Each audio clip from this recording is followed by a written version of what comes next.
Assalamualaikum warahmatullahi wabarakatuh. Waalaikumsalam warahmatullahi wabarakatuh. Halo Sobat Skandava, selamat datang di podcast Obrolan Rema. Buat kalian yang belum tahu, Obral itu apa sih? Jadi podcast ini adalah sebuah talk show di mana kita akan berbincang-bincang dengan berbagai bintang tamu yang menarik dan dapat memotivasi kita semua. Nah, pada kesempatan kali ini kita akan membahas seputar pendidikan dan juga ekstrakurikuler di sekolah. Sebelum kita ngobrol lebih dalam lagi, kenalin, nama aku Pasha Septian Ramadan dan teman aku Elsa Agustin. Jadi di sini kita akan sebagai host telah mengundang seorang bintang tamu yang telah mengabdikan dirinya selama bertahun-tahun di SMK Negeri 2 Pandeglang. Siapa lagi kalau bukan Bapak Dr. Andes Haji Ade Firdaus MPD.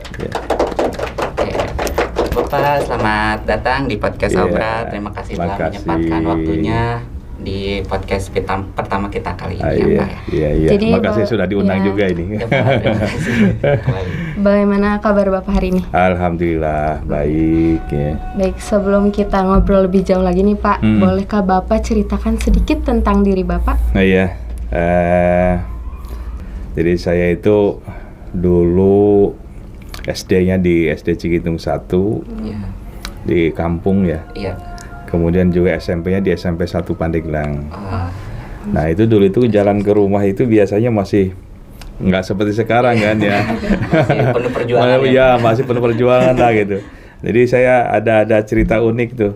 Iya. Jadi kalau seandainya ke sekolah itu biasanya bawa kantong kresek tuh. Buat apa tuh Pak?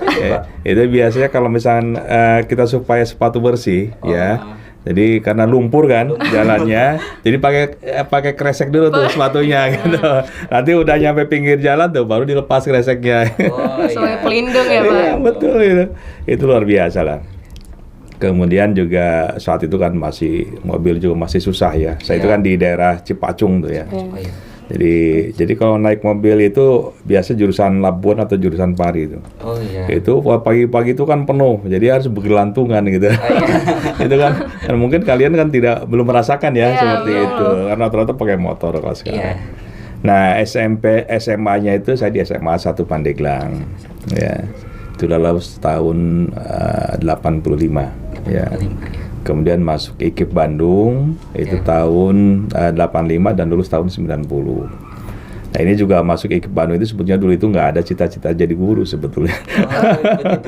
Jadi dulu itu kan ketika masuk ke perguruan tinggi itu, nah saya pinginnya ke akuntansi UI. Oh, akuntansi UI. Ya dulu kan ada pilihan tuh, nah makanya karena bapak saya seorang guru, nah akhirnya pilihan pilihan kedua itu bapak yang milih gitu. Ternyata bapak milihnya akuntansi ke Bandung. Tapi bapak menerima ya? Nah awalnya sih enggak, karena saya ini inginnya kan ke UI lah gitu ya. Karena dulu itu waktu di SMA itu, alhamdulillah saya itu juara umum waktu SMA-nya. Nah makanya cita-cita juga harus masuk UI nih gitu ya. Ternyata ketika masuk IKIP Bandung jurusan akuntansi itu, wah ini jadi guru nih nanti gitu. Jadi awal-awal mulanya itu semester 1, semester 2 malah nilai itu ya anjlok banget lah, karena semangatnya juga memang belum ada. Saya masih kepikiran gimana caranya saya masuk UI gitu. Tapi ternyata ya setelah itu ya nerima. Kemudian juga ternyata bekerjanya juga memang akhirnya menjadi guru gitu kan. Walaupun saat itu saya sudah tes akhir di bank. Waktu itu banknya kan lagi menjamur tuh ya. Ternyata ya harus saya menjadi guru dari tahun 90. Nah itu pengalaman. Mungkin sudah jalannya ya Pak ya? Sudah takdirnya dan alhamdulillah saya menikmati jadi guru gitu. Alhamdulillah seperti itu. Ya Pak. Karena Bapak sudah bertahun-tahun nih Pak menjabat di SMK Negeri Pandeglang itu sebagai kepala sekolah. Bisa diceritain bagaimana proses Bapak yang tadinya guru biasa aja menjadi Bapak yang sekarang gitu, menjadi kepala sekolah di SMK Negeri 2 Pandeglang. Betul. Jadi saya itu tahun 2005 ya diangkat menjadi kepala sekolah. Nah awal mulanya saya diangkat di SMKN 4 Pandeglang. Nah saat itu SMKN 4 Pandeglang itu nggak seperti sekarang. Itu baru itu, Pak, di Bojong. Oh, di Bojong. Nah itu sekolah yang dirintis baru buka gitu ya, tidak punya gedung, nah itu. Tapi 2 tahun di sana, akhirnya 2007 saya pindah ke SMK 2. 2007. Nah kondisi SMK 2 itu tidak seperti sekarang. Artinya jumlah siswanya juga saat itu ya sekitar 300-400 lah. Nah, beda dengan sekarang. Kemudian fasilitasnya juga ya sangat jauh lah. Waktu itu saya masuk ke sini juga kebingungan kita memulai pembangunan itu dari mana ya tahun 2007 itu karena ruang kelas juga kurang, apalagi peralatan juga yang sangat kurang gitu ya. Kemudian untuk pembangunan juga ini wilayah mana yang dibangun, kita juga belum ada lokasi untuk pembangunan ya. Saat itu kan kontur tanahnya juga miring-miring gitu ya. Nah makanya ketika itu hal pertama yang dilakukan oleh Bapak itu perataan tanah. Jadi wilayah sebelah sana tuh ya dekat asrama itu yang wilayah yang sekarang menjadi TBSM. Nah itu kita ratakan dulu tuh, kita bongkar ya. Termasuk juga wilayah depan dari mulai masjid sampai dengan sekarang menjadi TKR. Nah itu juga sama kita ratakan dulu. Itu yang kita mulai. Nah sebetulnya ada hal yang lucu lah. Ketika kita masuk ke sini itu biasa kan saya datang pagi ya. Nah ini saya jam 6 itu saya sudah masuk di lingkungan SMK 2, masih sepi waktu itu. Nah kalau batasnya itu dulu namanya rumah jaga. Nah sekarang HKI. HKI itu gedung terakhir saat itu. Itu kesananya itu sawah itu kesananya ya, kebun ke bawahnya itu gedung terakhir itu. Jadi saat itu saya nongkrong di sana. Ternyata saya masih ingat itu pesur itu Pak Jumani. Itu pagi-pagi itu mungkin sudah membersihkannya bawa ketapel. Dari mana? Mas gitu ya. Ini ngetapel burung gitu ya. Kenapa? Karena wilayahnya itu saat itu kan masih baru selingkup itu aja gitu. Belum nggak seperti sekarang lah. Nah itu 2007 saya masuk, 2009 saya pindah dulu Pak. Pindah dulu ke SMKN 1 Pandeglang. Iya, jadi saya pernah 2 tahun di SMK 1 dan 2011 nah saya dikembalikan ke SMK 2. Jadi coba bayangin saja 2011 sampai dengan sekarang 2024. Itu kan waktu yang luar biasa. 13 tahun. Iya, 12 tahun. Sudah 13 tahun. Yang terakhirnya 13 tahun saya berada di SMK Negeri 2 Pandeglang. Banyak sekali perubahan yang dan alhamdulillah sekarang misalkan yang Bukit dulu itu ya mungkin sekarang kan aula itu menjadi tempat favorit kita ya. Nah, dulunya itu ya ketika saya masuk ke sini itu pohonnya aja lebih tinggi daripada Bapak. Pohon-pohonnya artinya kan semak belukar gitu. Walaupun di sana ada gedung tapi gedung yang nggak dipakai dan itu dipenuhi dengan semak belukar dan ular tanah. Saat itu. Kalau sekarang mah kan sudah ada gedung, ada jalan yang masuk gitu kan. Jadi ya udah representatif untuk kegiatan pembelajaran. Nah itu. Termasuk juga gedung-gedung yang ini kan gedung baru semua. Tadinya itu hanya wilayah sini aja. Gedung-gedung itu. Yang terlihat lumayan cukup rata di sini ya Pak ya. Di sini itu hanya kita punya kurang lebih sekitar 12 kelas. 12 saja. 12 kelas saja. Kalau sekarang kan sudah berapa? Sudah lebih dari 50 ya. Itu jadi perjalanan di SMK dan memang Bapak cukup lama sekarang ya. Ada 13 tahun mengabdi di SMKN 2 Pandeglang. Jadi selama 13 tahun ini karena tadi Bapak telah menceritakan proses sebelumnya ya Pak. Gimana, apakah ada suka duka yang Bapak lewati selama 13 tahun di sini atau cerita-cerita unik dari siswa-siswa? Tentunya suka duka pasti ada. Pasti ada. Apakah misalkan nanti persepsi apakah sukanya apa dukanya yang paling banyak gitu ya. Tetapi dukanya itu tadi di awal ya. Di awal pembangunan SMK 2 Pandeglang itu kan artinya serba kekurangan. Serba kekurangan. Baik itu misalkan sarana pembelajaran kelasnya maupun peralatannya itu sangat kurang sekali.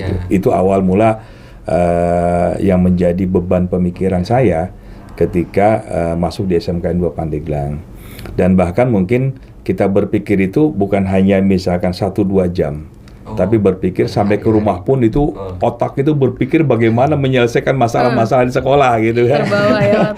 Terbawa pikiran. Iya, kan kenapa? Karena efektivitas pembelajaran saat itu juga sangat kurang. Karena kelasnya itu kan sekitar 300-400, mau tidak mau hanya punya kelas sekitar 12. Itu kan suatu kekurangan yang luar biasa, ya. Sehingga proses pembelajarannya saat itu menggunakan sistem moving class.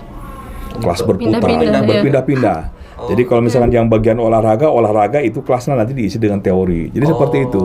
Nah, mau tidak mau ini akan membuat pembelajaran juga tidak efektif kan. Betul. Ada masa misalkan ketika perpindahan kelas itu kan butuh waktu. Iya. Nah, butuh waktu kita. Kemudian juga ketika misalkan nggak ada guru, nah itu akan timbul permasalahan baru kan. Nah ini makanya ada pemikiran yang tercurahkan saat itu bagaimana caranya SMK 2 itu bisa maju dan berkembang.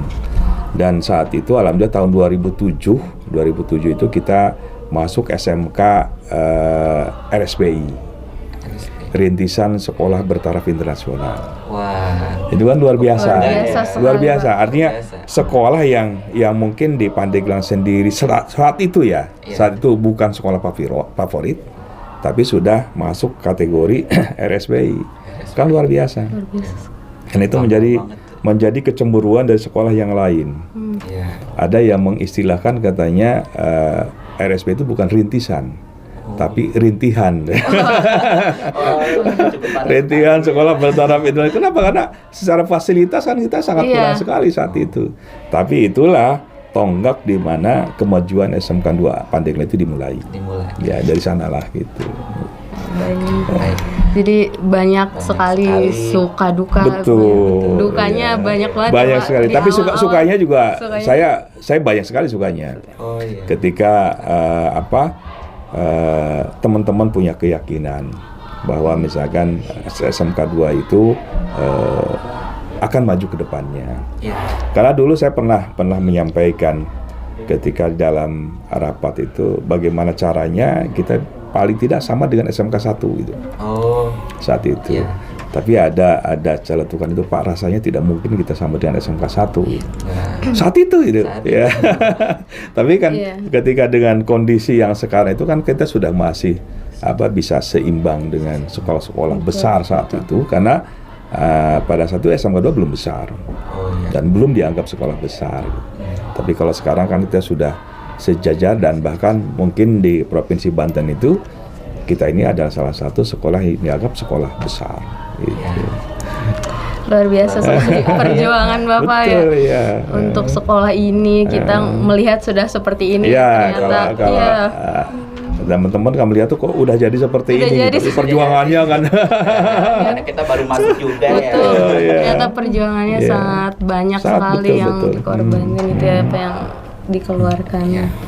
Mungkin tadi Bapak sudah bercerita ya suka dukanya selama di SMK Negeri Pandeglang ini. Mungkin pertanyaan selanjutnya yaitu menurut Bapak apa sih yang membedakan SMK Negeri 2 Pandeglang ini dengan SMK atau SMA yang lain gitu? SMK dengan SMA itu kan udah pasti beda. Udah pasti beda. Karena SMK itu tadi ada 3 tujuan ketika kita belajar di SMK. Tujuan yang pertama adalah bekerja, melanjutkan, dan wirausaha. Ya, konsep itu kan disebut dengan konsep BMW itu yang saya sampaikan. Artinya bekerja, kemudian melanjutkan atau wirausaha. Nah ini perbedaan dengan SMA. Dan tentunya teman-teman semua ya beruntung sekali ketika masuk di SMK itu, artinya mau dibawa kemana nih? Apa misalkan mau bekerja berarti harus siap.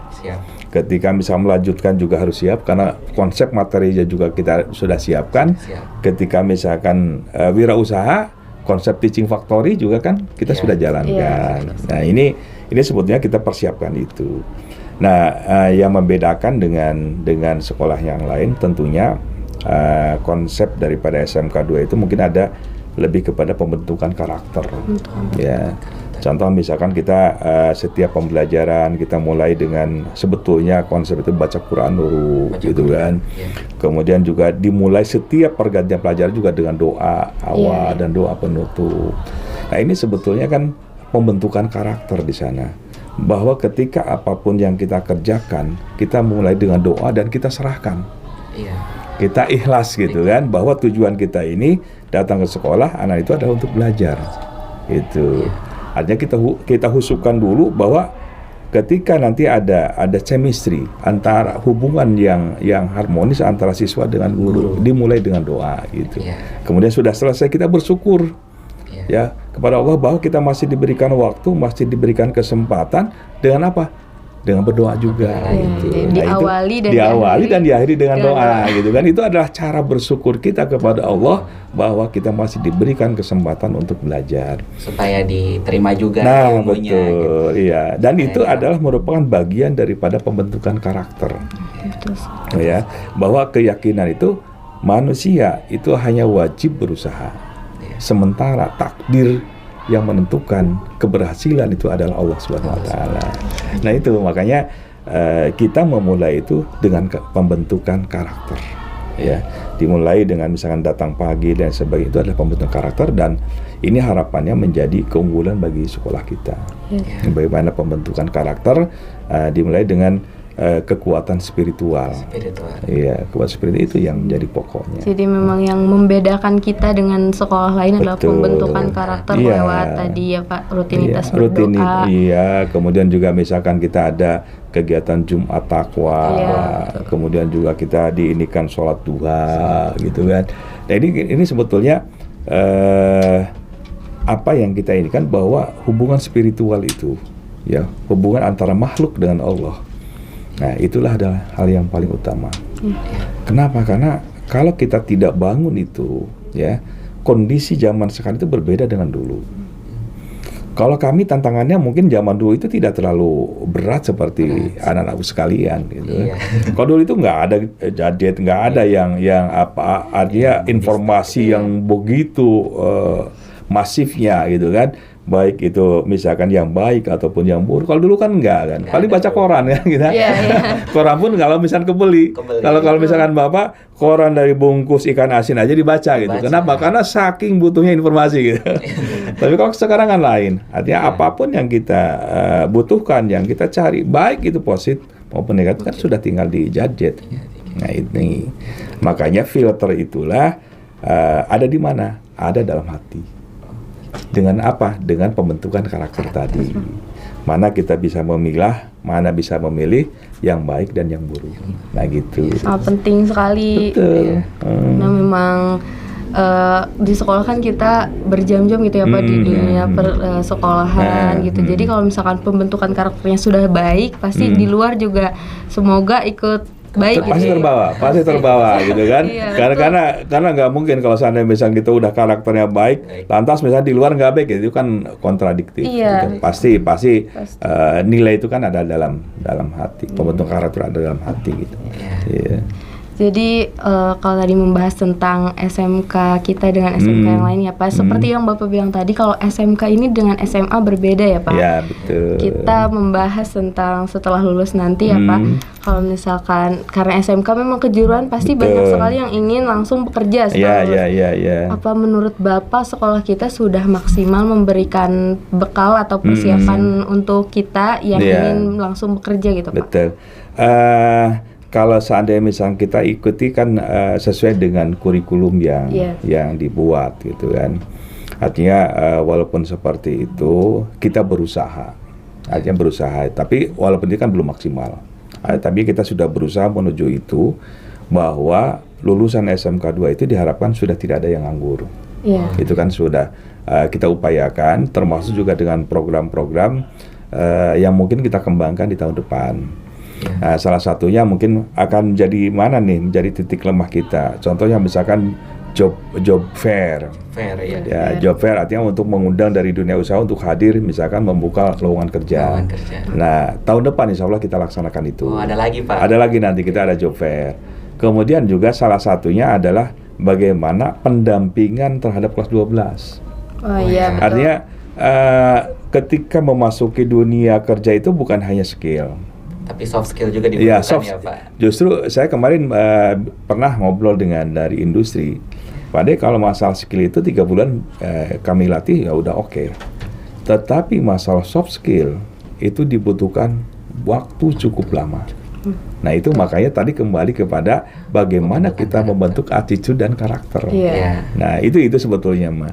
Karena industri itu bukan hanya membutuhkan masalah tadi skillnya, yang hard skill ya, tapi soft skillnya ini. Juga dibutuhkan. Nah ini yang menjadi titik lemah, terutama bukan hanya di Pandeglang, tetapi di Provinsi Banten. Kenapa pengangguran Provinsi Banten itu masih tinggi?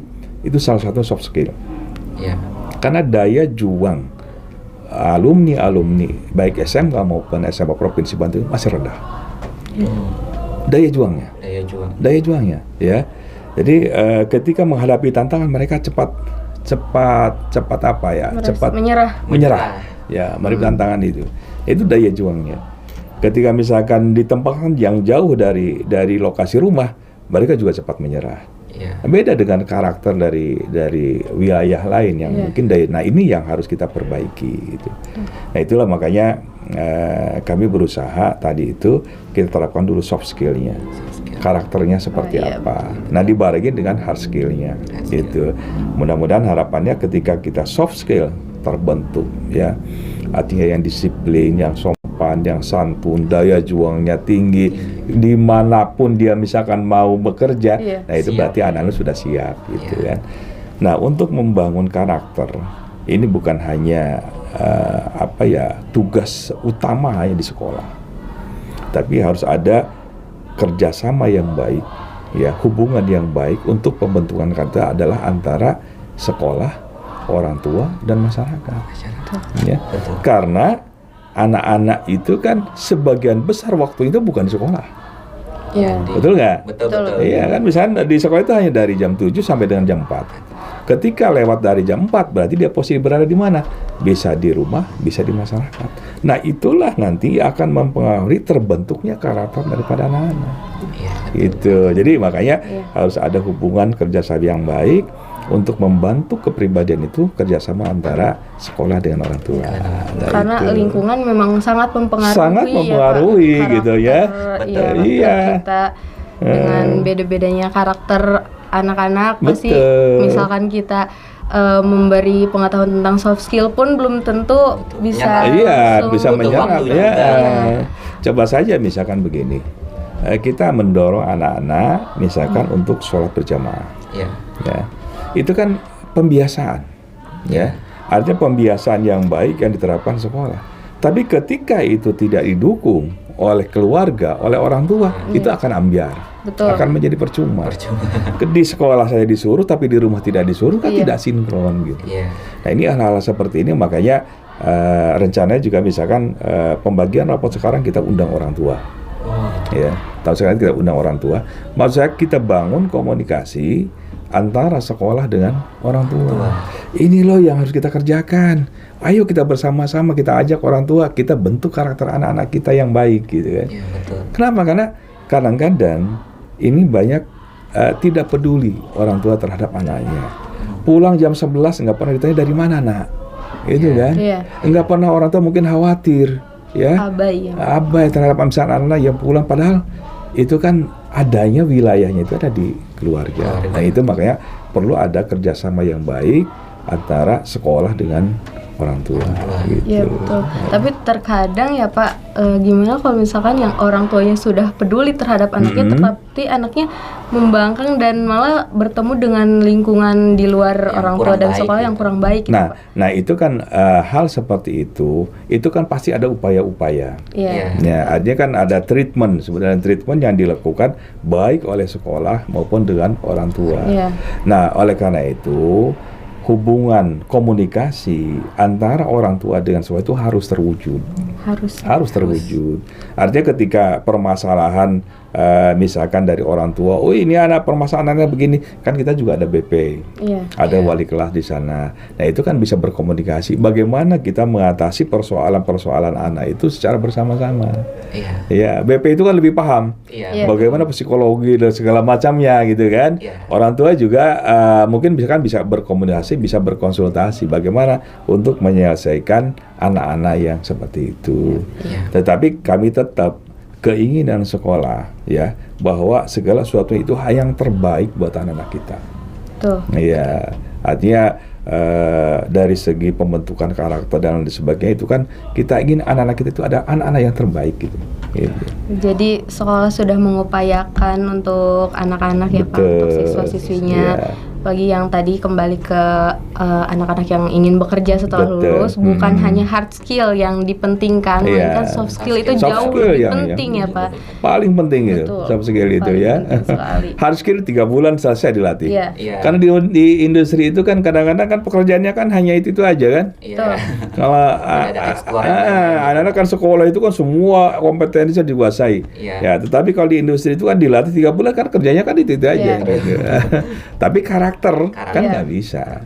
Ketika misalnya kebiasaan datang pagi, kebiasaan disiplin, kebiasaan jalan saja kan di industri kan udah berbeda. Yang bisa melewati jalur hijau harus kita lewati seperti itu. Nah itu kan itu karakter. Betul.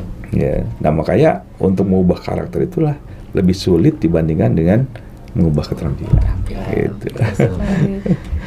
Pak, ini kan tadi kita sudah berbicara tentang lulusan SMK itu sudah siap bekerja, melanjutkan dan berwirausaha ya Pak. Jadi gimana untuk kelas 12 ini kita ini untuk melanjutkan gitu Pak? Apakah sekolah sudah mempersiapkan atau apa upaya sekolah untuk bisa siswanya ini melanjutkan ke jenjang perguruan tinggi gitu? Sebetulnya setiap tahun itu kita sudah cukup banyak ya. Dibandingkan dengan sekolah yang lain, kita sebetulnya posisi teratas. Terutama SMK lah. SMK itu kita banyak sekali alumni kita itu yang diterima di perguruan tinggi negeri. Nah tentunya kita akan fasilitasi ya, dan kita akan berikan pendampingan terhadap anak-anak yang melanjutkan ke perguruan tinggi, terutama biasanya yang negeri dulu ya. Kalau yang swasta kan itu mah nggak ada masalah ya. Nah negeri itu biasa kita ada SNMPTN. Nah itu kita bisa arahkan, kita bisa berikan pendampingan supaya nanti SMK itu kan beda dengan SMA. Betul. Artinya terutama juga linearitas jurusan. Jadi jangan sampai nanti misalkan kalau dulu itu masih nggak terlalu masalah. Dari kimia analis ke teknik sipil gitu kan. Kalau itu kan banyak sekali tuh. Iya, dari kimia analis ke teknik sipil itu kemarin itu kan banyak yang dari itu yang diterima, diterima bukan hanya daftar, diterima banyak gitu. Nah, sekarang itu kita sudah mulai kelihatannya bahwa ketika pemilihan ke perguruan tinggi itu harus linear. Ya. Misalkan dari multimedia ya berarti ke informatika, ke ini. Artinya kan yang punya hubungan ya. Misalnya dari pertanian kita masuk misalkan ke agronomi gitu.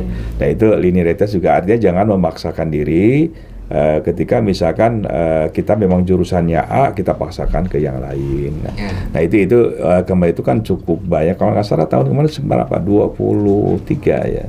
23 yang diterima di perguruan tinggi negeri itu ya. Nah itu yang terdata di sekolah. Itu pun karena dari siswa yang kemarin 600 itu hanya berapa persen yang ikut daftar berminat untuk mendaftarkan di perguruan tinggi negeri gitu. Nah termasuk juga sebetulnya ada fasilitas pemerintah bagi anak-anak terutama yang mendapatkan PIP. Ya. Artinya jangan sampai punya anggapan bahwa anak-anak yang tanda kutip misalkan kurang beruntung, itu tidak bisa melanjutkan ke perguruan tinggi negeri, Artinya karena ada keterbatasan biaya. Sebetulnya dengan pendaftaran melalui jalur PIP, jalur beasiswa itu terfasilitasi.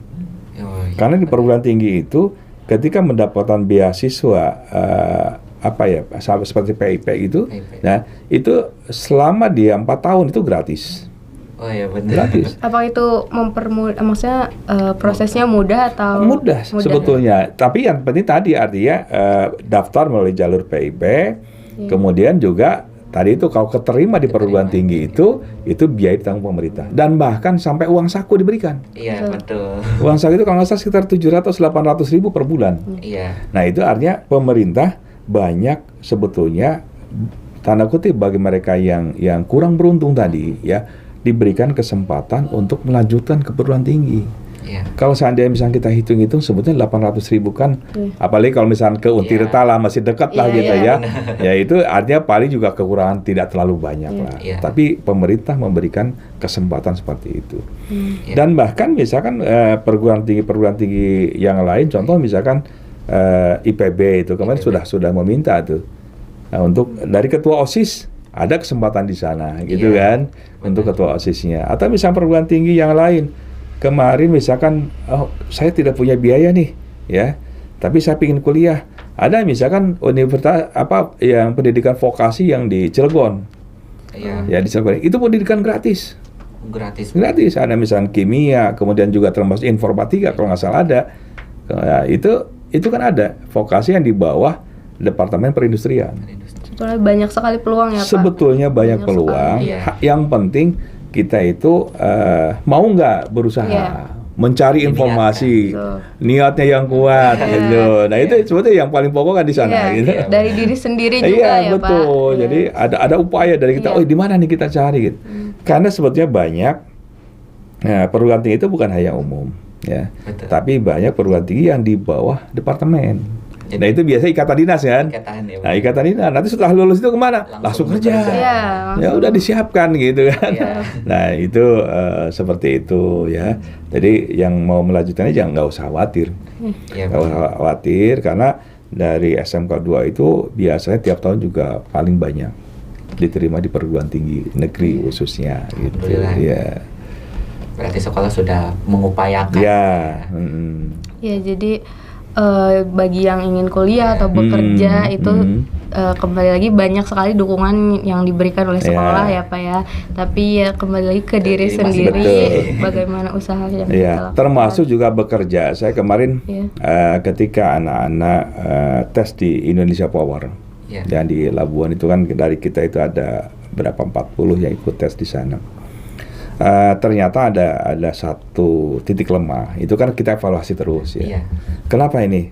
Ternyata misalnya ketika psikotes, ya psikotes itu anak kita itu masih lemah dalam psikotes. Nah sehingga kemarin saya rapatkan dengan tim BPBK bagaimana mengenalkan psikotes kepada kelas 12. Nah itu kan. Lumayan. Ya itu kan artinya bahwa anak-anak sekalian itu tidak lagi grogi, tidak lagi kaget ketika melihat soal psikotes. Karena anak-anak itu dimanapun pasti ketemu dengan yang namanya soal psikotes. Nah, termasuk juga misalnya di industri dan sebagainya. Nah makanya nanti ke depan itu kami ingin ada pendampingan terhadap kelas 12. Bagaimana misalkan untuk menyelesaikan psikotes.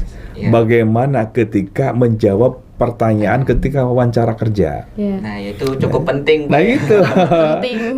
Nah itu kami sudah programkan. Di 2025 itu kami programkan termasuk juga anggaran dari BOS.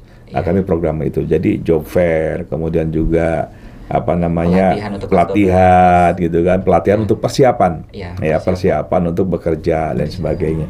Nah itu kami coba aja dari hasil evaluasi kemarin seperti itu ya. Jadi menarik ya dan cukup penting juga untuk betul, masih baru ya. Biar tidak kaget ke depan. Ingin melamar kerja, lihat psikotes kok kayak gini banget. Kan kaget kalau nggak terbiasa kan kaget gitu kan. Tapi kalau sudah kita terbiasa, cara jawabnya begini, cara ngitungnya begini. Wawancara misalkan ditanya berapa gaji yang kamu inginkan, ya terserah Bapak. Nah itu kan artinya kan harusnya ketika misalkan ditanya gaji, ya bagaimana jawaban yang tepat ya ketika diwawancara seperti itu. Nah itu kan berdasarkan dari mana pelatihan-pelatihannya seperti ini. Gitu. Nah dari banyak yang seperti kita ketahui program yang sudah Bapak rencanakan ya Pak, berarti kan masih banyak langkah-langkah yang harus dilewati oleh kelas 12 ini. Betul, soal digantinya Menteri Pendidikan Dasar dan juga Menengah menjadi Profesor Dr. Abdul Muti MED. Katanya akan diadakan lagi ujian nasional sebagai syarat kelulusan. Bagaimana nih pendapat Bapak? Apakah Bapak setuju dengan adanya lagi ujian nasional? Kalau menurut kita ya Pak, untuk kelas 12 ya, kalau yang sekarang nih kita karena sudah waktunya mepet, jadi untuk persiapannya kayaknya kurang deh. Oh gitu, jadi nggak setuju ya? kurang sepertinya. Kurang setuju ya. Sebetulnya begini ya, kelas 12 itu kan nanti ada beberapa tahapan, ya, artinya mungkin sampai dengan Februari kita masih proses pembelajaran ya. Kemudian juga sekitar Maret atau April terakhir itu uji kompetensi. Nah, uji kompetensi itu nanti kan kita ada yang berdasarkan LSP atau berdasarkan dengan industri. Itu karena pilihan lah kita. Nah, apakah nanti kita menggunakan LSP atau dengan menggunakan industri. Nah, kemudian juga termasuk juga biasanya ada ujian akhir tahun. Iya, betul. Ya, itu juga mungkin kelas 3 yang harus kita hadapi sebelum kelulusan. Nah, tadi masalah ujian nasional. Dulu itu kan ujian nasional itu merupakan wajib ya, wajib bagi kelas 12 dan bahkan ujian nasional sebagai penentu kelulusan. Nah, gitu. Artinya ketika nilainya kurang, ya nggak lulus lah gitu. Nah, tetapi kelihatannya itu kan, ini kan belum pasti, belum pasti. Artinya kan baru rumor ya itu. Apakah setuju nggak dengan melakukan ujian nasional? Tentunya itu ada positif, ada negatif. Dan semua termasuk karena ada positifnya, ada negatifnya. Mungkin positifnya dengan adanya ujian nasional itu bisa standarisasi secara nasional. Itu yang pertama. Ya, jadi kan soalnya juga standar nasional. Artinya tingkat kemampuan itu secara nasional itu kan sudah sama. Itu. Nah, yang kedua bahwa dengan adanya ujian nasional itu bisa dilakukan pemetaan. Artinya pemetaan misalkan di SMK 2 dengan hasil ujian nasional itu kita lihat misalkan berapa mata pelajaran. Mata pelajaran apa yang kira-kira memang perlu perbaikan di dalam sistem pembelajarannya. Itu kan? Ya, artinya misalkan ternyata matematikanya jeblok nih. Nah, berarti kan harus ada perbaikan. Perbaikan sistem pembelajaran di matematik. Nah, sementara sekarang ketika belum ada ujian nasional kan itu tidak terstandar semuanya. Tergantung sekolahnya. Tergantung kepada sekolahnya gitu, tergantung kepada gurunya. Kan yang membuat soal juga guru-gurunya bersangkutan gitu kan. Nah, itu tapi ketika misalnya ujian nasional itu terstandar. Nah, itu positifnya ya. Itu positifnya. Mungkin saja ada negatifnya. Negatifnya apa salah satunya? Bahwa tidak semua fasilitas sekolah itu kan sama se-Indonesia. Iya, betul. Betul kan? Betul sekali. Proses belajarnya juga beda-beda. Tapi dilakukan pengukuran dengan standar yang sama. Nah, kira-kira match nggak? Cukup susah. Nah, ya kan? Misalkan kita gurunya nih matematiknya misalkan kan beda-beda gitu kan. Artinya standarnya segala sesuatunya juga beda. Peralatannya juga beda-beda tapi diukur dengan standar yang sama. Nah, itu. Ya, artinya kan hasilnya juga mungkin ada yang ini bagus, ada yang ini kurang dan sebagainya. Kemudian apalagi kalau seandainya UN itu dijadikan sebagai penentu kelulusan. Artinya hanya nilai UN. Nah, itu akan sangat memberatkan kepada anak-anak. Tadi itu bahwa pelayanan yang diberikan terhadap sekolah terhadap anak belum tentu sama kan? Jangan kan misalnya antara Banten dengan Papua, ya udah jauh beda gitu. Ya kan udah berbeda sekali gitu kan. Antara misalkan kita yang di kota dengan yang di wilayah selatan itu juga berbeda kan. Ya, artinya kan tidak bisa dengan satu standar. Nah, itu ya. Jadi pada prinsipnya itu kalau saya dua-duanya juga punya positif dan punya negatif. Hanya tinggal bagaimana kebijakan pemerintah. Itu saja. Mengikuti saja ya Pak ya. Nah, kita tinggal lihat saja. Tapi yang penting jangan sampai ujian nasional itu dijadikan satu-satunya alat untuk menentukan kelulusan. Itu. Kalau dari segi pemetaannya kan bagus lah. Bahan evaluasi ya. Bahan evaluasi dan perbaikan. Misalkan, ini matematiknya kok sampai misalkan nilainya 1. Ya, kenapa? Sebagian besar ternyata nilainya 1, berarti ada yang salah.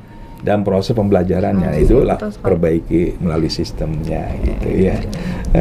Jadi buat untuk memang sekolah ini bisa saja ya Pak untuk UN karena memang sebelumnya bisa, tapi kalau misalkan dijadikan perbandingan atau syarat kelulusan yang utama kurang, ya, saya Pak. juga memang kurang setuju ya, karena kita juga banyak kayak uji kompetensi, uji sekolah termasuk juga karakter.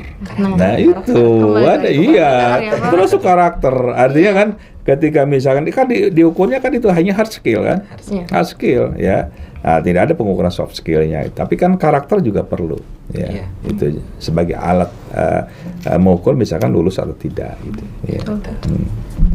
Oke, jadi itu ya teman-teman untuk tanggapan Bapak untuk mengenai UN gitu ya.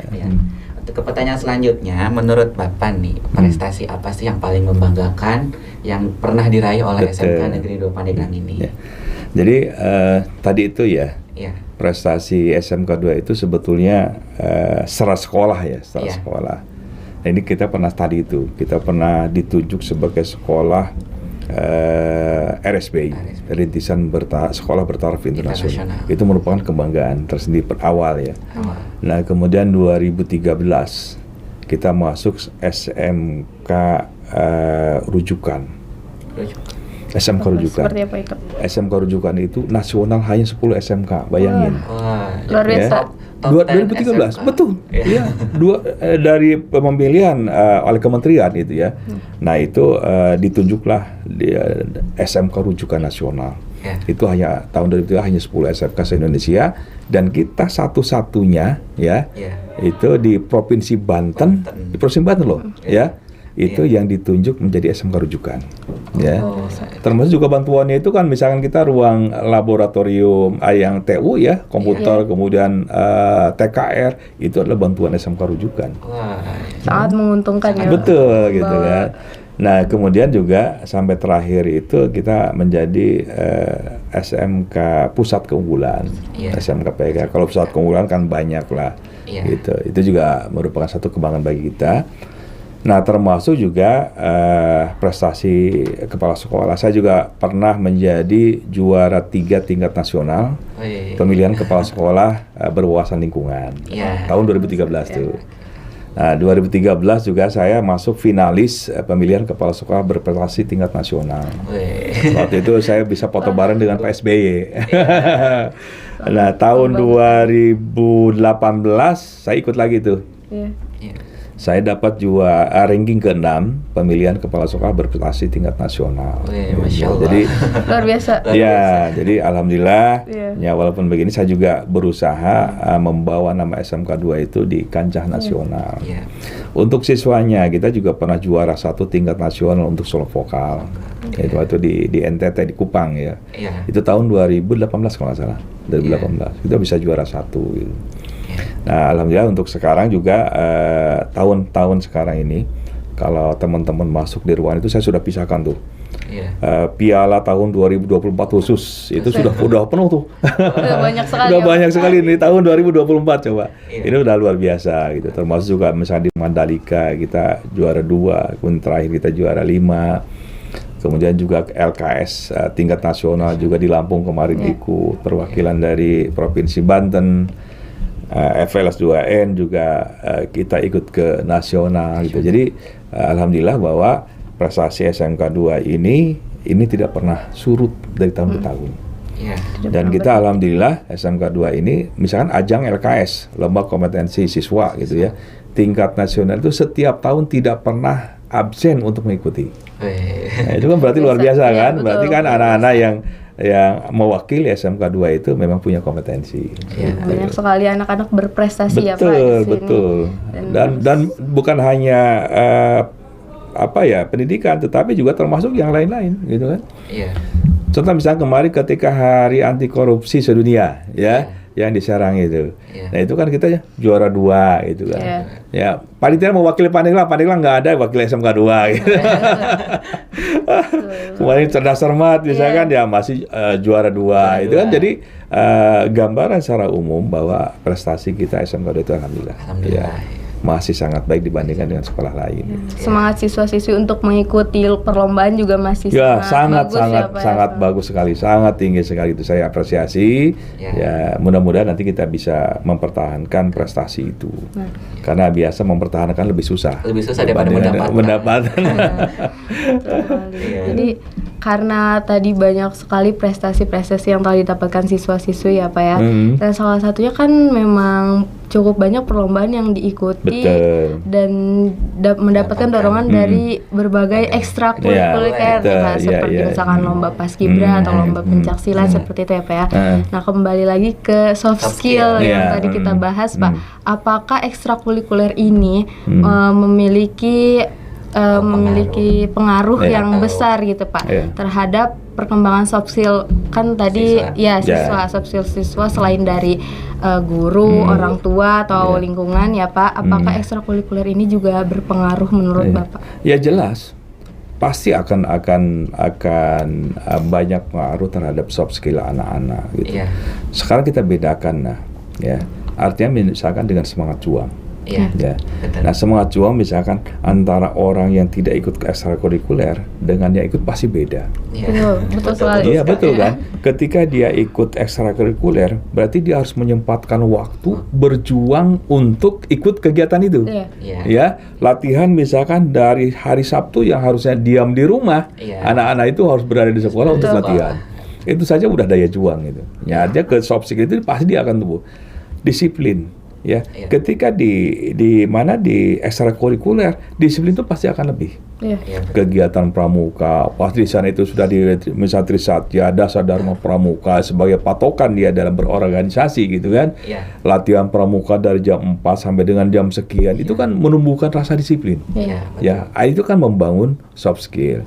Termasuk juga misalkan olahraga ketika misalkan sportivitas dibangun, itu kan soft skill. Rasa menghargai orang, rasa pengendalian emosi. Itu kan luar biasa coba. Ya coba misalkan di karate, kalau seandainya misalkan tidak mempunyai soft skill, menghargai orang, misalkan menjunjung tinggi sportivitas, mungkin anak dipukulin terus tanpa ada aturan gitu kan. Belur ya Pak. Nah gitu. Nah itulah makanya kegiatan ekstrakurikuler itu akan banyak mempengaruhi soft skill. Dan terus terang saja bahwa karakter itu akan terbangun melalui ekstrakurikuler. Dan banyak orang-orang yang sukses itu dimulai dari kegiatan organisasi. Betul. Termasuk juga saya begini-begini juga pernah jadi pengurus OSIS gitu. Waktu SMA-nya gitu.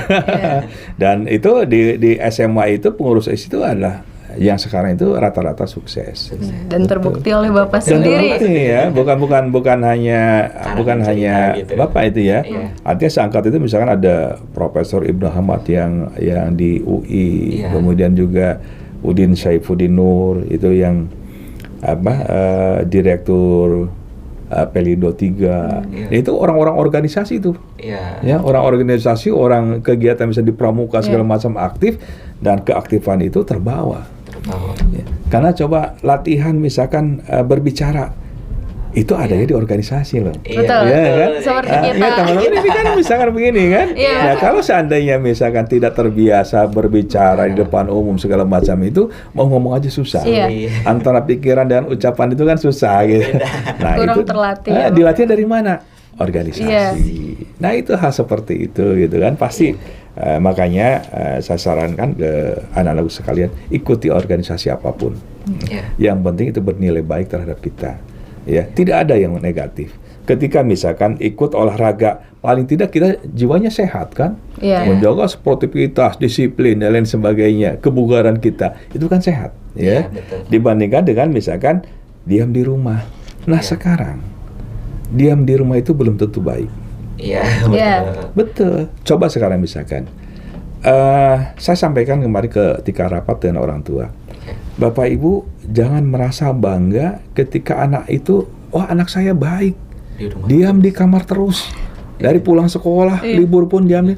Coba sekarang segala sesuatu bisa diakses melalui online, gadget, judi bisa diakses di sana dengan judi online, pornografi bisa diakses di sana.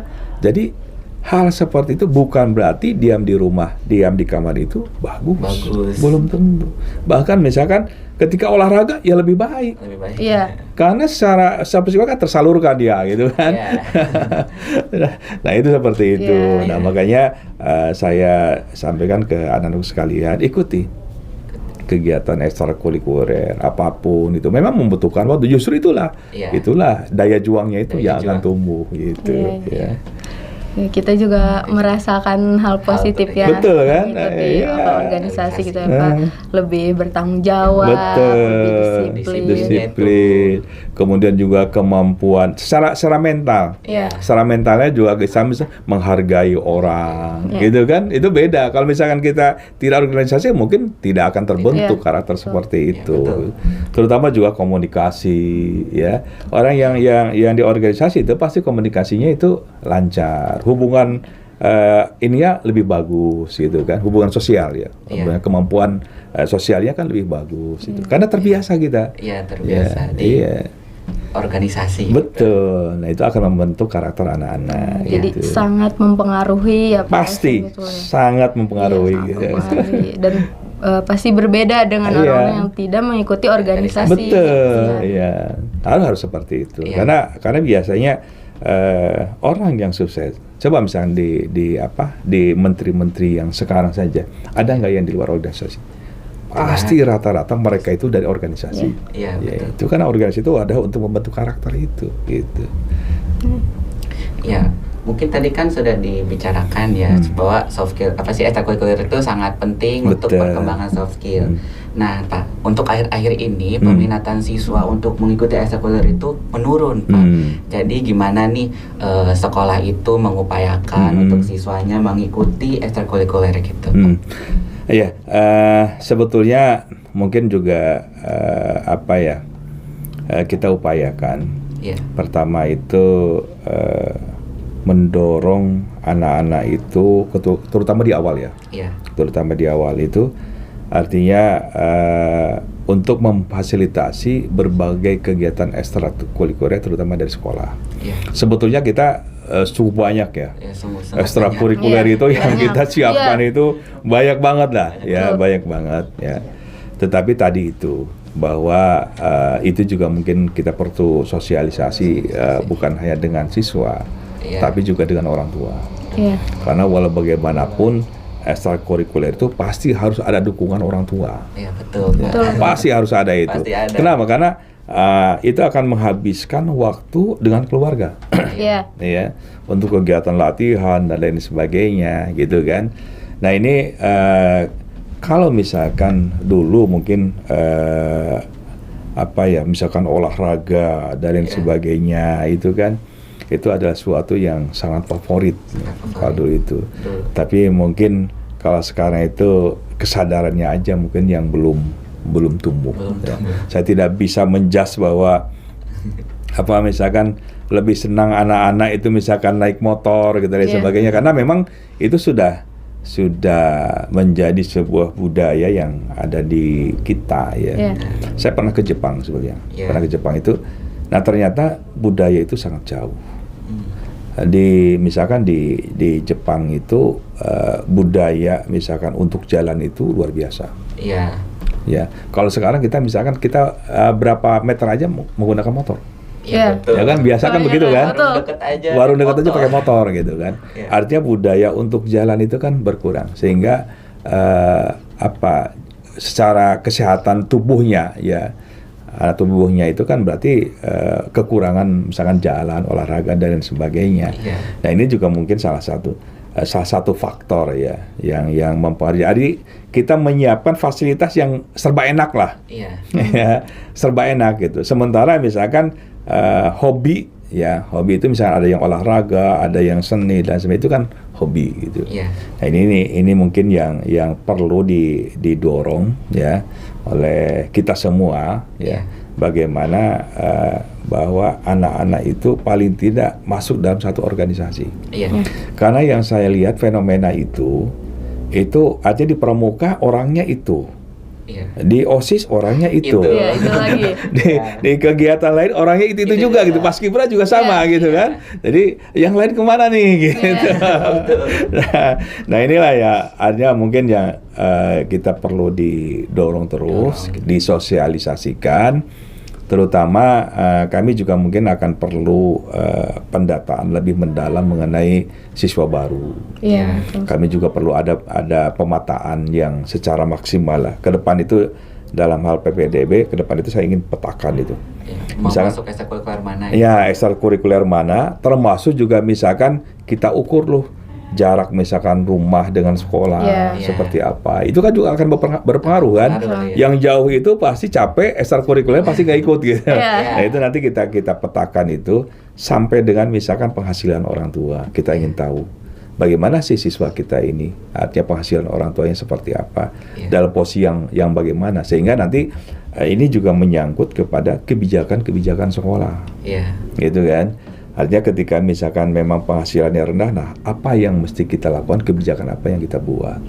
Nah itu juga misalkan jarak, ketika jarak jauh, apa yang mesti kita inikan, apakah misalkan waktu dan sebagainya. Nah ini makanya perlu data yang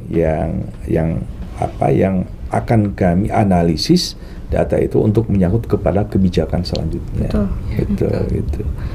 Perlu sosialisasi lebih juga ya Pak untuk pendaftaran ekstrakurikuler Dan sebetulnya kami berusaha ketika PPDB itu kami hargai orang-orang yang punya prestasi. Betul. Ketika PPDB itu ada misalkan dia juara 1 misalnya 3 kabupaten, 3 provinsi, itu kami akan berikan nilai lebih untuk masuk ke SMK 2. Ya, itu ada salah satu penghargaan kami kepada anak-anak yang memang punya prestasi. Baik itu dalam kegiatan ekstrakurikuler maupun prestasi lainnya. Gitu. Jadi misalkan dia punya sertifikat apalagi nasional gitu, udah pasti masuk itu. Karena ada nilai lebih dibandingkan dengan nilai tes. Gitu. Nah, itu salah satu bentuk penghargaan kami SMK 2 kepada anak-anak yang punya prestasi. Nah, sehingga nanti ketika di SMK 2 itu kan tinggal dikembangkan. Nah, itu akan membawa nama sekolah SMK 2 juga kan. Nah, itu maka kami hargai itu. Betul sekali. Jadi berharap untuk siswa-siswa yang baru yang memiliki prestasi untuk dikembangkan di sekolah kembali yang belum pun bahkan bisa mencari prestasi di sini. Dan bahkan makanya ketika misalkan kita ada lomba-lomba lomba-lomba di sekolah. Saya selalu pesankan kepada teman-teman di Keswan, coba lomba-lomba itu yang signifikan dengan linear gitu, dengan lomba-lomba yang ada di tingkat kabupaten maupun provinsi. Misalkan ada kegiatan apa, misalkan ada lomba solo vokal. Nah itu kemana? Nanti arahnya ketika juara satu lomba solo vokal, nah itu kan sebagai wadah. Belum tentu bahwa misalkan yang biasa terlihat, pintar nyanyi gitu. Ada bakat terpendam yang bisa muncul pada saat itu gitu. Nah itu yang kita cari. Nah salah satunya kita pengalaman ketika juara 1 tingkat nasional. Nah itu di SMP-nya dia nggak dikenal sama sekali. Kita temukan ketika dia di SMK 2. Jadi ketika misalnya disuruh nyanyi ke depan, ternyata ini suaranya bagus. Dari itu kita asah, kita latih dan bisa jadi juara nasional. Seperti itu. Jadi ada bakat terpendam yang memang ditemukan gitu. Nah, tidak menutup kemungkinan bahwa apa yang misalkan anak-anak itu yang belum muncul di SMP, tapi kita bisa gali dan kita bisa munculkan di SMK. Betul sekali. Nah, jadi jangan merasa merendah diri ya Pak. Betul, gitu. Makanya ada lomba solo vokal, kemudian misalkan lomba kemarin yang storytelling bahasa Inggris, storytelling bahasa Indonesia, itu kan mencari bakat-bakat kita sebetulnya. Itu film pendek seperti itu ya film pendek misalnya. Itu kan sebetulnya mencari bakat, ini ternyata ada bakat terpendam nih gitu kan. Nah itu salah satu cara yang kita lakukan mungkin di SMP aja atau kurang fasilitas atau apa sehingga dia mungkin memendam bakatnya gitu. Nah itu makanya ketika kita lombakan dia muncul, kita latih kan itu kan aja bisa seperti kemarin kan juara provinsi ya. Ada juara provinsi kemarin. Juara 1 provinsi kalau nggak salah kemarin, yang solo vokal. Iya. Itu kan yang awalnya kan tidak dikenal, tidak ini, tapi kan bisa muncul sampai juara provinsi. Gitu. Itu seperti itu. Jadi mungkin sekarang kita waktunya puber.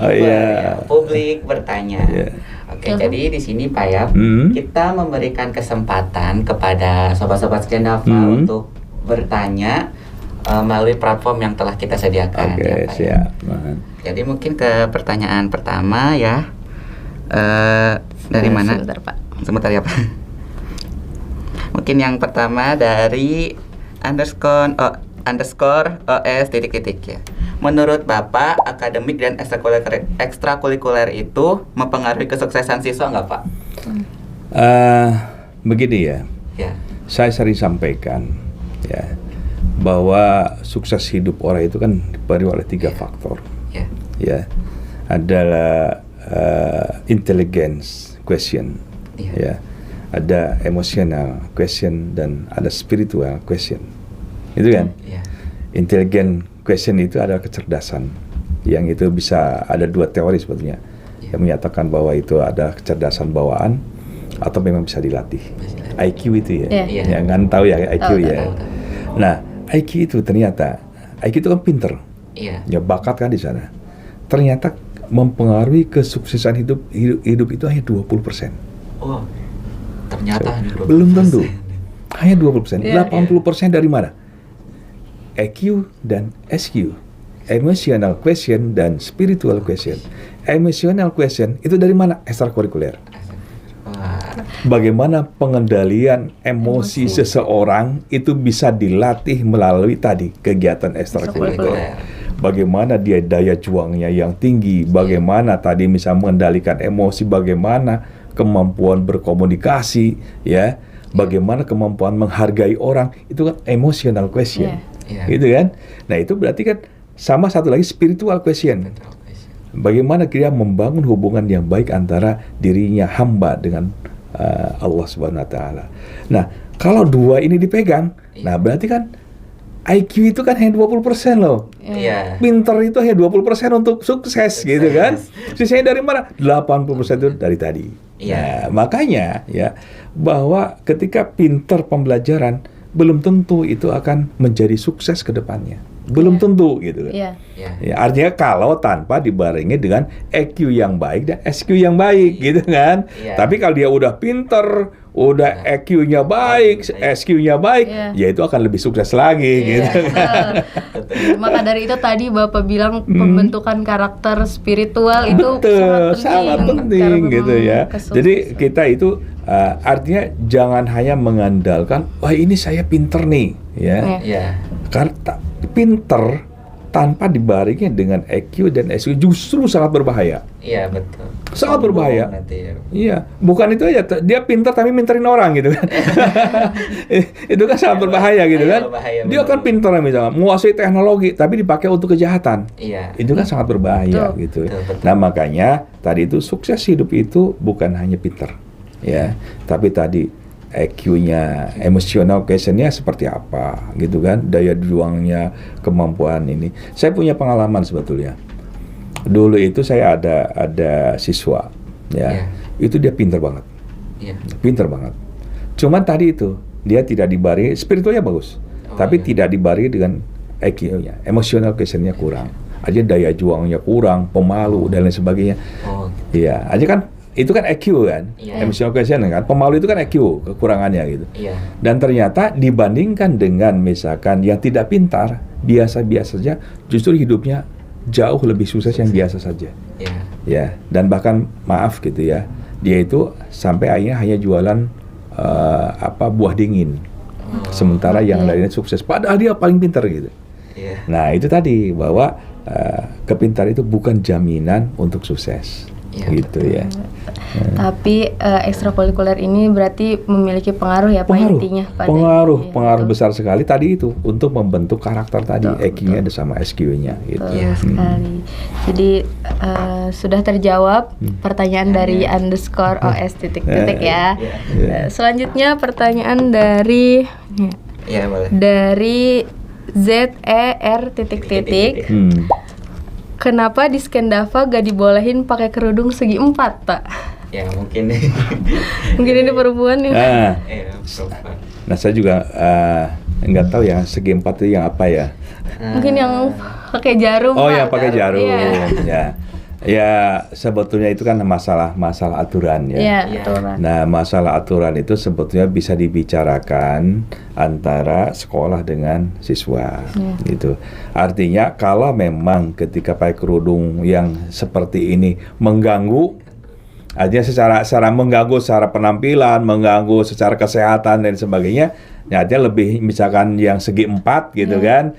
Nah itu kenapa tidak kita misalkan berbicara bersama-sama dengan tim kesulitan, oh ini loh ya artinya yang penting intinya itu pakai kerudung gitu kan. Iya betul. Nah mungkin ketika pemikiran kenapa harusnya ini kan lebih praktis gitu. Lebih praktis artinya tidak harus misalkan pakai jarum dan lain sebagainya. Yang kadang-kadang juga maaf gitu ya, ketika pakai jarum itu saya sering memungutin jarum di jalan-jalan tuh. Saya beberapa kali tuh menemukan gitu ya. Kenapa? Karena ketika ada jarum itu berbahaya, biasa saya ambil gitu kan. Nah itu sering terjadi lah seperti itu. Nah ini sebetulnya aturan saja, dan aturan ini kan bisa dibicarakan antara OSIS dengan misalnya perwakilan OSIS dengan pembina OSISnya untuk merumuskan bagaimana peraturan tata tertib yang ada di kita. Karena tata tertib itu kan sebetulnya kan dari Anda untuk Anda gitu kan. Ya begitu kan, bukan berarti misalnya kita saklek ini harus begini. Ketika memang kita dibicarakan itu kan, oh ini lebih nyamannya begini, keinginan anak seperti ini, kenapa tidak gitu. Yang penting itu kita laksanakan dengan baik. Artinya jangan sampai tata tertib hanya sebuah tata tertib, tapi tidak dilaksanakan. Intinya yang bisa dilaksanakan itu perlu adanya kesepakatan bersama antara siswa dengan sekolah. Itu seperti itu. Jadi tata tertib juga memiliki alasan tersendiri. Betul, alasan tersendiri. Kebaikan kita juga ya, Pak, betul gitu. Kalau seandainya bisa semua survei misalkan, oh nyamannya yang segi 4, ya saya juga tidak akan menutup kemungkinan bisa, oh ya sudah keinginan anak-anak misalkan ya kita nyamannya yang segi 4 gitu kan. Aja kan kita perlu tinggal bermusyawarah, berbicara, tapi yang penting itu kan dilaksanakan. Gitu kan. Ketika diputuskan misalnya segi 4, ada juga yang enggak segi 4 itu kan jadi akhirnya kan tidak taat aturan gitu kan. Nah, itu yang kita inginkan itu hanya taat aturan gitu. Berarti nanti bisa dibicarakan. Bisa dibicarakan sebetulnya. Untuk kerudung tadi. Artinya misalkan memang kalau misalkan nyamannya misalkan yang biasa ya kenapa tidak gitu. Oke, untuk kita ke pertanyaan selanjutnya ya Pak. Ini dari Hasrat Pak, apakah tahun ini atau tahun depan akan ada perusahaan yang datang ke sekolah seperti job fair katanya? Nah iya. Tadi sudah jawab sebetulnya ya. Kalau tahun sekarang ini sebetulnya kan kita sudah ya kemarin. Kemarin sudah ada penerimaan di sekolah. Tanggal berapa? Minggu kemarin kalau nggak salah. Minggu kemarin sudah ada ya dari perusahaan. Nah rencananya kita sebetulnya saya juga memfasilitasi ya. Artinya kemarin dalam perancangan RAKS itu kan saya melibatkan semua unsur, termasuk juga dari guru, dari kajur, dari manajemen kita rancang secara bersama-sama. Nah salah satunya saya ingin memprogramkan bagaimana supaya anak-anak lulusan itu bisa terserap di industri. Nah salah satunya itu tadi saya programkan itu ada 2, yaitu pelatihan persiapan untuk memasuki dunia kerja sama job fair. Nah itu yang saya inikan karena tadi itu berdasarkan analisis saya itu misalkan anak-anak ketika ke Indonesia Power ternyata psikotesnya wah nggak bisa nih. Nah berarti harus tambahkan. Ketika wawancara, oh ternyata wawancaranya berarti masih belum bagus nih. Nah kita undang misalnya dari industri.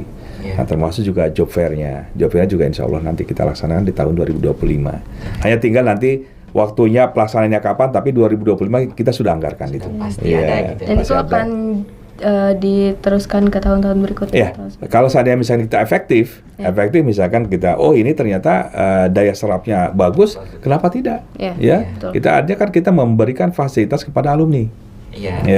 Jadi kita bukan hanya misalkan mendidik, melatih, tetapi mempersiapkan juga hubungan dengan industrinya. Gitu. Dan bahkan kemarin begini ya, ada berita gembira nih. Kita kan kerjasama dengan Yamaha ya. Dengan Yamaha itu. Nah kemarin kita sudah MOU di hari Jumat kalau nggak salah. Ada 2 minggu yang lalu lah. Nah Yamaha itu karena kita salah satu binaan Yamaha satu-satunya di Kabupaten Pandeglang, SMK 2 ini, dan kita sudah menjalin hubungan cukup bagus dengan Yamaha. Mereka itu mulai 2025 itu menyiapkan penerimaan pegawai ya untuk siswa SMK 2.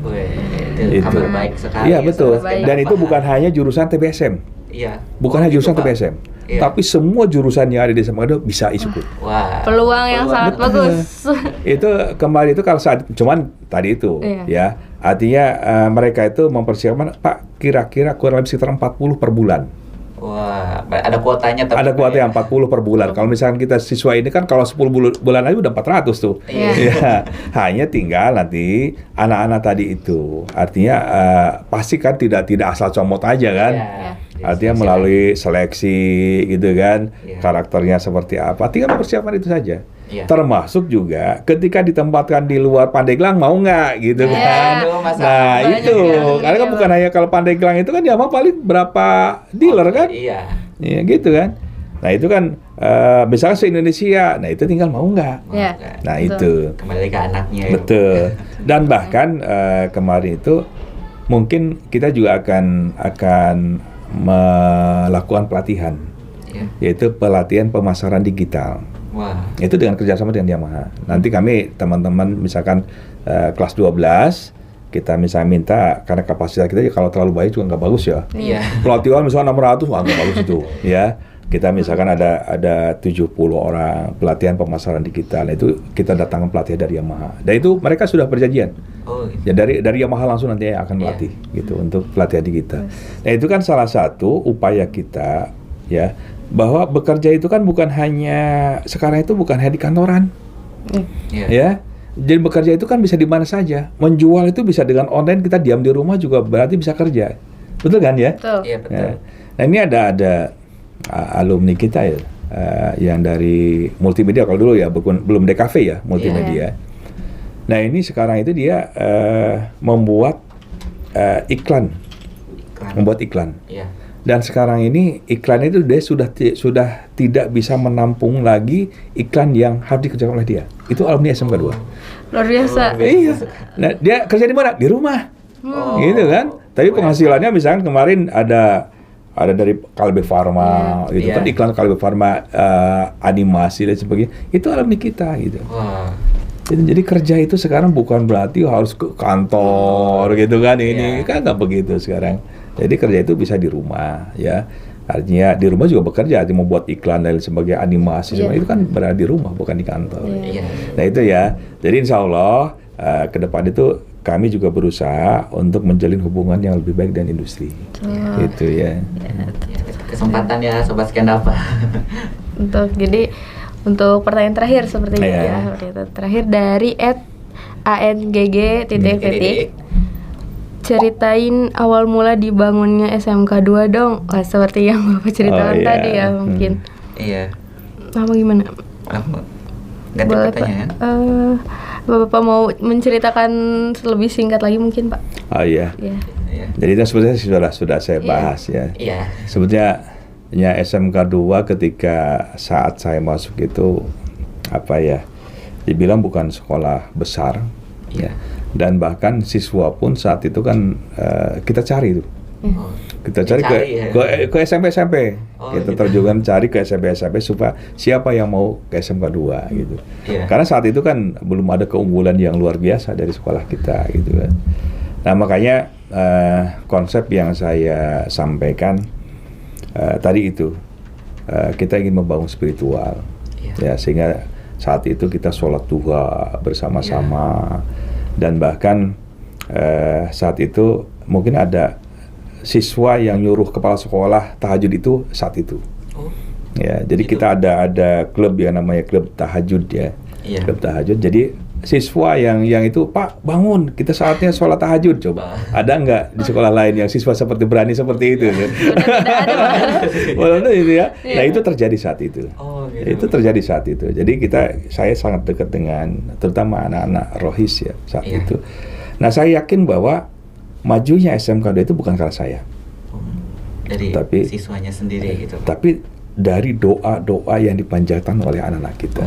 Masya Allah. Itu kan. Ya dari doa ketika sholat duha, ketika sholat tahajud gitu kan.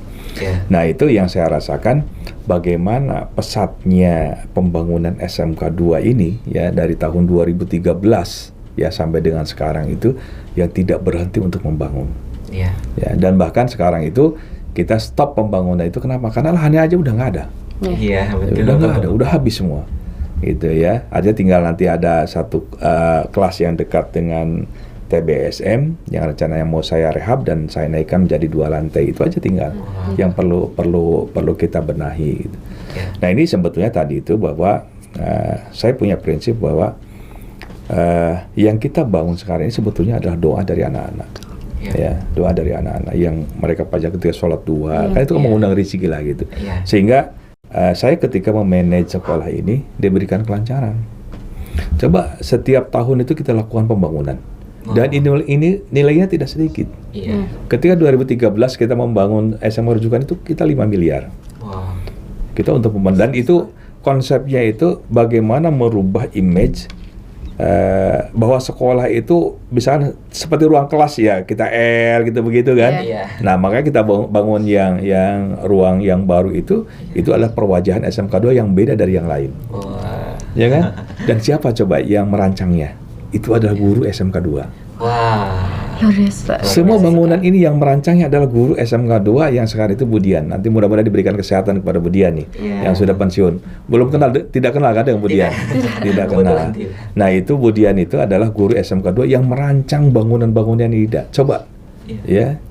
Nggak mudah kan merancang bentuk bangunan yang unik dan lain sebagainya. Nah itu dilakukan oleh Budian, itu guru SMK 2, guru matematik SMK 2. Itu ya.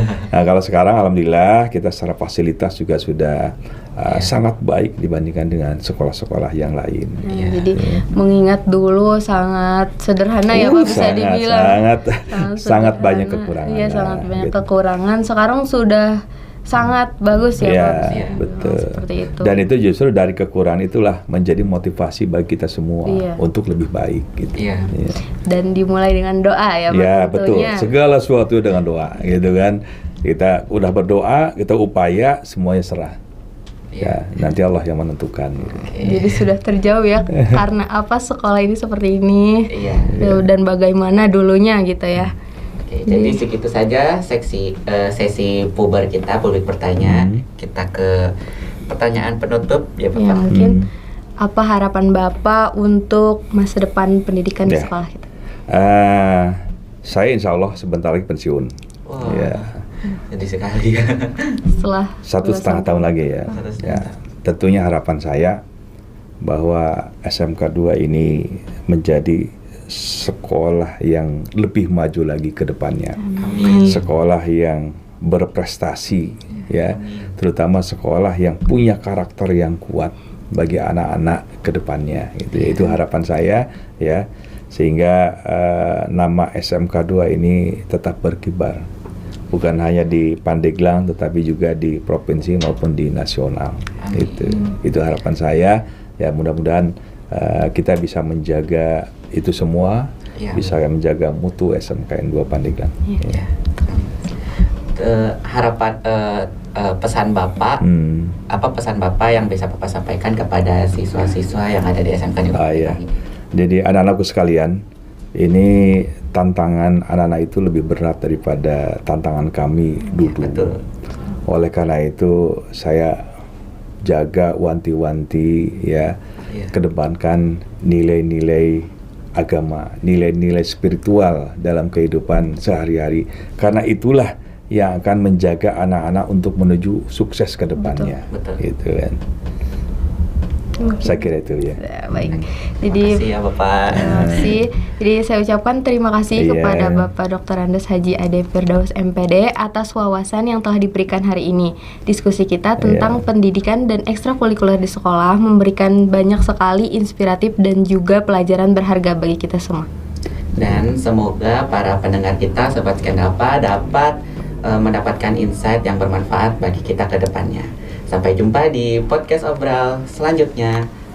Ya, terima kasih. Assalamualaikum warahmatullahi wabarakatuh. Waalaikumsalam warahmatullahi wabarakatuh.